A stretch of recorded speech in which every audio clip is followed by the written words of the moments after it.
Hello everyone and welcome back to another video. So today in this video we'll talk about what is going on in the market, how we can plan the trade according to this market because market बहुत confusing है. कैसे confusing है कि market higher time frame पे अभी भी lower highs formation कर रहा है. At the same time frame lower time frame पे अगर आप ध्यान से देखोगे तो market is so much fucking bullish in this particular time frame. आप bullish है तो कैसे ट्रेड कर सकते हैं, bearish है तो हम कैसे ट्रेड कर सकते हैं.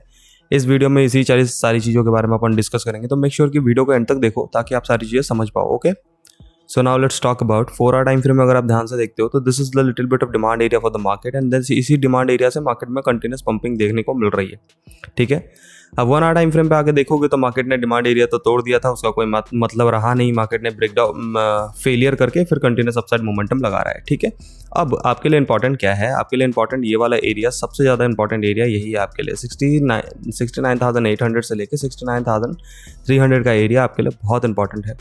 अगर मार्केट ये ब्रेकआउट नहीं कर पाया, 4 आवर टाइम फ्रेम का रेजिस्टेंस है, अगर ये ब्रेकआउट नहीं होता है तो possible scenario of up trend नहीं होगा मार्केट का. इस बात को ध्यान रख लो. ठीक है, 15 मिनट टाइम फ्रेम में अगर आप ध्यान से देखते हो तो मार्केट एक अप ट्रेंड में भी चल रहा है. So if you want to take a long side trade in this particular time frame, how can you take it? ठीक है, you have to wait for कि मार्केट यहाँ पे आए. पहली तो यही सिनेरियोज है आपके लिए कि भाई मार्केट यहाँ पे आए, जो कि है 67,600 के आसपास.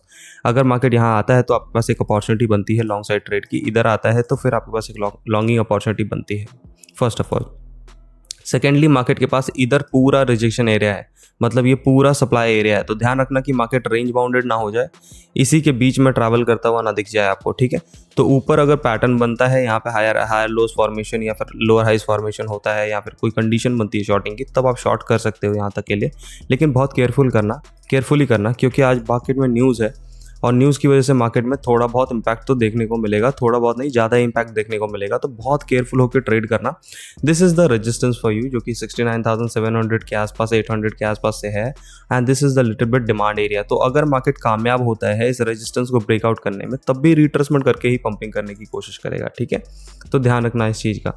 अगर आप इथेरियम की बात करते हो तो इथेरियम में आपका क्या हो रहा है? सिग्निफिकेंटली इथेरियम अपने डिमांड एरियाज़ को तोड़ पा रहा था बट डेली टाइम फ्रेम पे नहीं तोड़ पाया. ठीक है, अब डेली टाइम फ्रेम पे नहीं तोड़ पाया तो पॉसिबल सिनेरियोज क्या होंगे? इसके अपसाइड करने की कोशिश करेगा, बट इथेरियम का जो सप्लाई एरिया है वो और ऊपर है. ठीक है, बिटकॉइन के लिए तो नीचे पड़ा है लेकिन इसके लिए तो और ऊपर है सप्लाई एरिया. इसके लिए तो ये वाला एरिया आपके लिए इंपॉर्टेंट है, जो कि है 2478 के आसपास का एरिया. जब तक ये नहीं तोड़ता है अपसाइड मोमेंटम, आपके इथेरियम में नहीं लग सकता है. ठीक है, ध्यान रखो अभी के टाइम फ्रेम में ट्रेड कर रहे हो, बहुत केयरफुल होकर ट्रेड करना, because market is so much volatile in this particular time frame. You might hunt your SL, so फायदा है नहीं सर. ठीक है, गोल्ड में जैसा कि हमने कल भी डिस्कस करा था कि भाई रिट्रेसमेंट करके ये वाली लिक्विडिटी हंट करेगा, जो कि आप देखोगे तो प्रायर लिक्विडिटी है. अभी भी अगर आप ध्यान से देखते हो गोल्ड को, तो गोल्ड अभी भी सप्लाई एरियाज पे ही है सर. जूम आउट करके मैं अगर आपको दिखाऊं तो वो फिर से अपने सप्लाई एरिया से ही रिजेक्शन ले रहा है. आप कह सकते हो कि ये इम्बैलेंस से रिजेक्शन ले रहा है. सो आप अगर गोल्ड में ट्रेड करना चाहते हो, हाईली रिकमेंड कि आप 32 का ब्रेकडाउन का वेट कर लो. जैसे ही ब्रेकडाउन होगा आपके पास एक शॉर्टिंग अपॉर्चुनिटी बन जाएगी गोल्ड में. आप टारगेट सेट कर सकते हो near about 2725 and then continuous momentum 2717 के आसपास तक का आप टारगेट सेट आउट कर सकते हो. ठीक है, overall condition in a higher time frame अगर बिटकॉइन का देखोगे तो अभी भी अप ट्रेंड में नहीं है मार्केट. जब तक ये हाइज नहीं टूटेंगे अप ट्रेंड में नहीं जाएगा मार्केट. ठीक है, daily time frame, early time frame पे भी देखोगे तो मार्केट अभी भी डाउन ट्रेंड में है, अप ट्रेंड में नहीं है.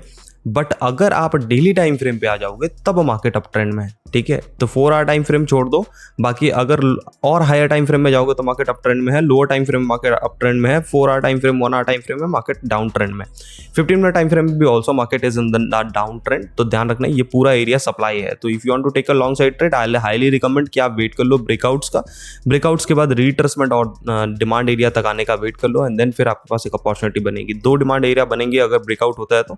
ये एरिया भी आपके लिए एज अ डिमांड एरिया की तरह काम करेगा. ये वाला जो जोन है ना, जो कि है 68,500 का एरिया एंड देन 68,800 का एरिया, ये भी आपके लिए डिमांड एरिया की तरह काम करेगा. तो अगर ब्रेकआउट हो जाता है तो retracement from this area and then फिर longing opportunity for you.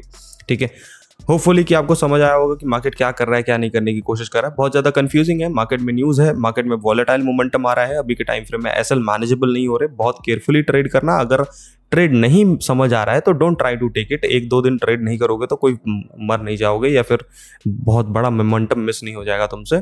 So careful he trade करना. इस friendly advice from my side. आज के लिए इतना ही. वीडियो अगर पसंद आया हो तो लाइक शेयर कमेंट करना. चैनल पे अगर नए हो तो सब्सक्राइब करना मत भूलना. मिलते हैं नेक्स्ट वीडियो में, तब तक के लिए stay healthy, stay safe, bye bye, take care. Live stream में मिलते हैं दोस्तों, बाय बाय.